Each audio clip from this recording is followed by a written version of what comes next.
Hi everyone, I'm Sumit Asthana. I'm a fifth year PhD candidate in University of Michigan in CSE. I'm presenting our work on understanding users' privacy preferences regarding AI-based inferences of sensitive information for personalization. Artificial intelligence holds vast potential for supporting users in their everyday activities as well as tackling complex challenges and improving the quality of life. AI and organizations often need data about their users to learn their habits, their behaviors, and their preferences to provide support.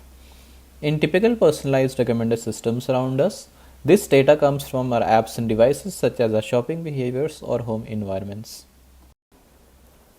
Organizations may collect data explicitly from their users through their platform interactions, or they may use AI to infer more information about them, such as using labeling their interests and preferences. We need to make sure that we build systems that respect users' consent when learning about them either explicitly or when inferring details about them. Extensive prior work has documented privacy issues around explicit data collection practices, such as privacy violations that can happen in case of data leakages, uninformed consent due to burdensome privacy policies, or even uninformed behaviors on platforms due to lack of awareness of how data is collected and used about users. Moreover, with increasing capabilities of AI, the share of what organizations can predict about their users far outweighs what they need to explicitly ask about them. This exacerbates all the existing challenges with privacy, as platforms can use machine learning to infer attributes about their users even without their awareness, let alone seeking their consent. As a result, a lot of users in the United States as well as around the world are increasingly getting concerned about the lack of control over their data, how the data is being collected, and how it's being used. Prior work on transparency of data use through privacy dashboards and explanations suggests that users can be motivated towards more privacy-informed behaviors.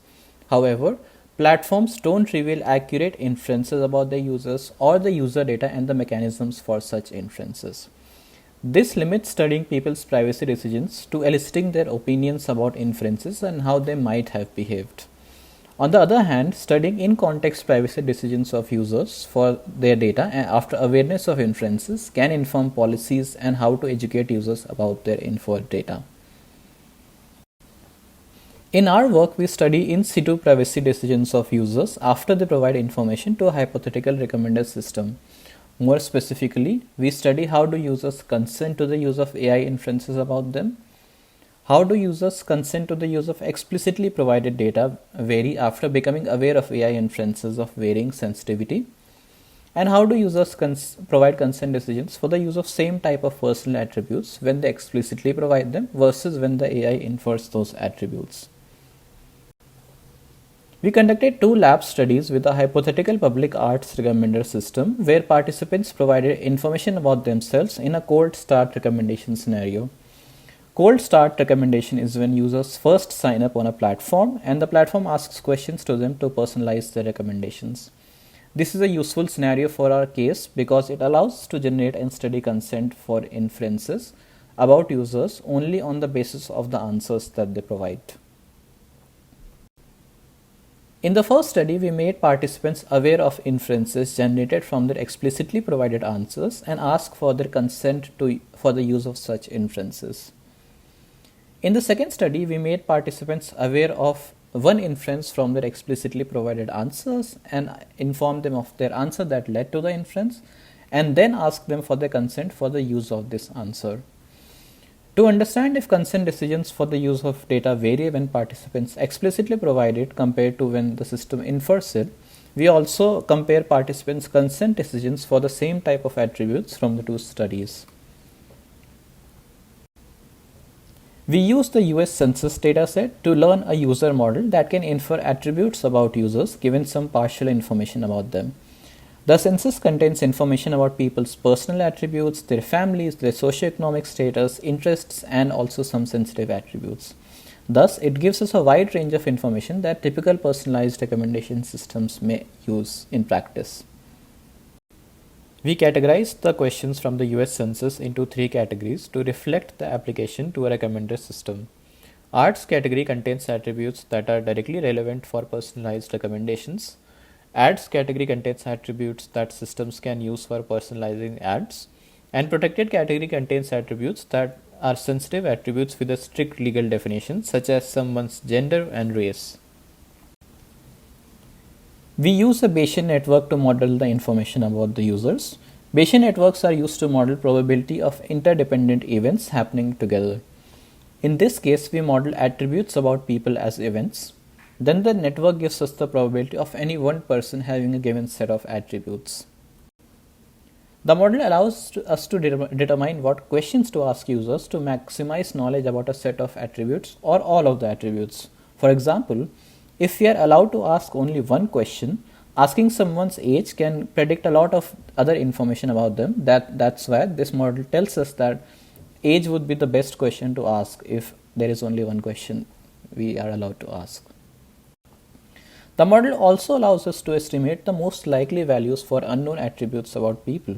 For example, if we know someone's age is between 25 to 30 and they like going to parks, we can estimate posterior probabilities and the most likely values for the remaining attributes, such as do they like outdoors, do they like gardening, or what might be their income, and so on. From the viewpoint of a recommender system, it can only directly ask questions related to its purpose. For example, Spotify can only ask for music preferences, and a public arts recommender system can only ask for preferences on arts attributes. However, they still need to infer other attributes for personalizing ads. They do so by strategizing the questions they can ask to maximize information about arts and ads attributes. For example, it is allowed to ask someone's age and it provides a lot of information about other attributes, so systems may choose to first ask age right up front. By law, systems cannot ask or optimize for protected attributes. We include this trade-off in our question asking algorithm design to reflect real recommendation system practices.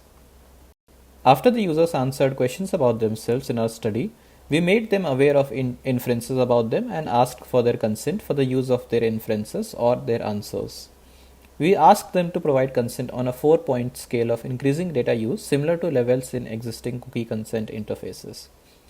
Users could provide consent for no purpose, or for personalizing their public arts recommendations, or for personalizing ads within the platform, or for personalizing ads across the platforms. Each level of consent implied that they consent for all previous levels. Here is an illustration of the questions that the system asked participants across the two studies from the arts category. What state participants lived in was the most frequently asked question, followed by others like whether they attended a live music performance in the last 12 months or whether they went to any art galleries in the last 12 months. Here is a stacked bar plot of the attributes that the system inferred about the participants in study 1 in the categories arts, ads, and protected. The system inferred similar attributes across both of the studies and its accuracy was roughly between 50 to 60% on an average.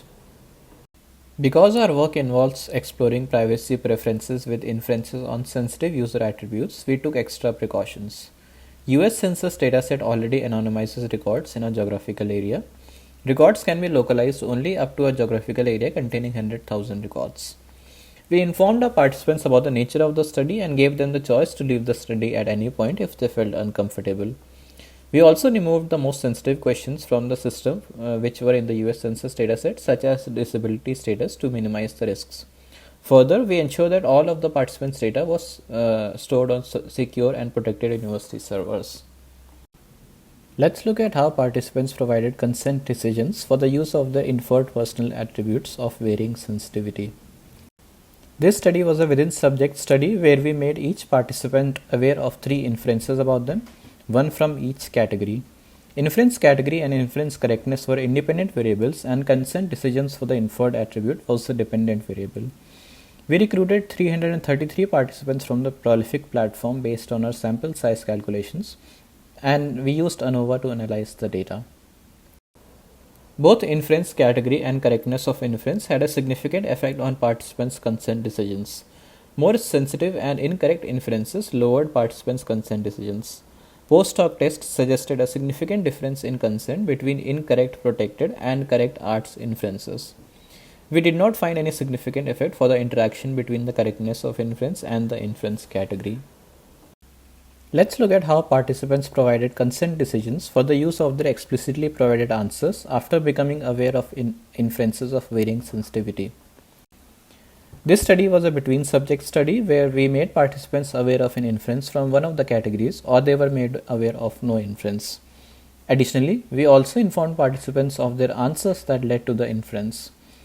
Inference category and inference correctness were independent variables in the study, and consent decisions for their explicitly provided answer was the dependent variable.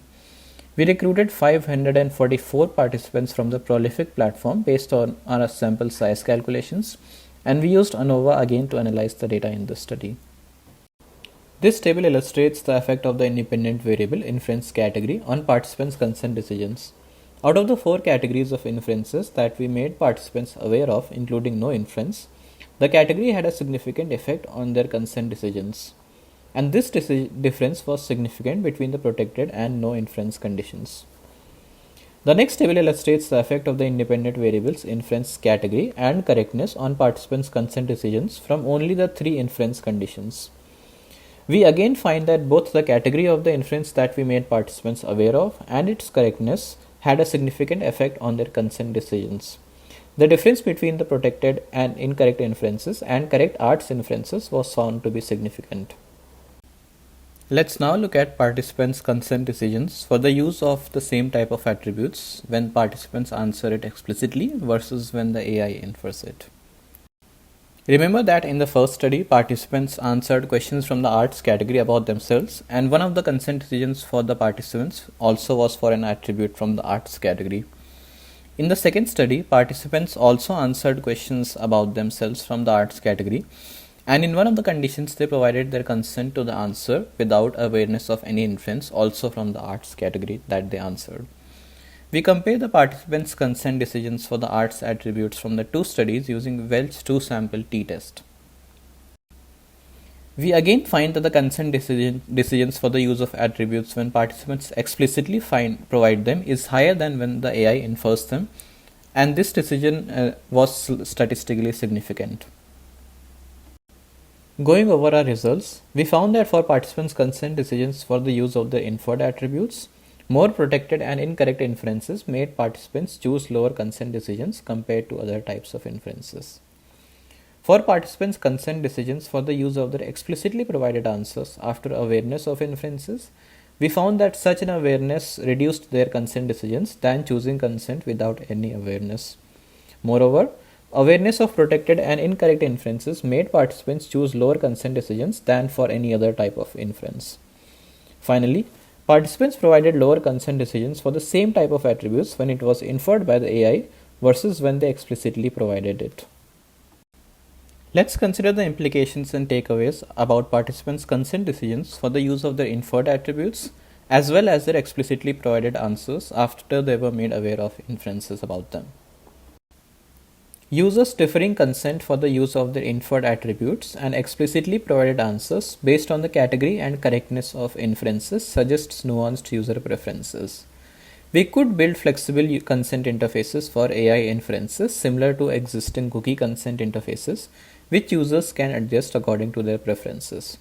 However, lower consent decisions for protected and incorrect inferences suggests that such inferences need extra considerations or should be used minimally. When bringing in inferences within the fold of consent interfaces also raises the challenge of design.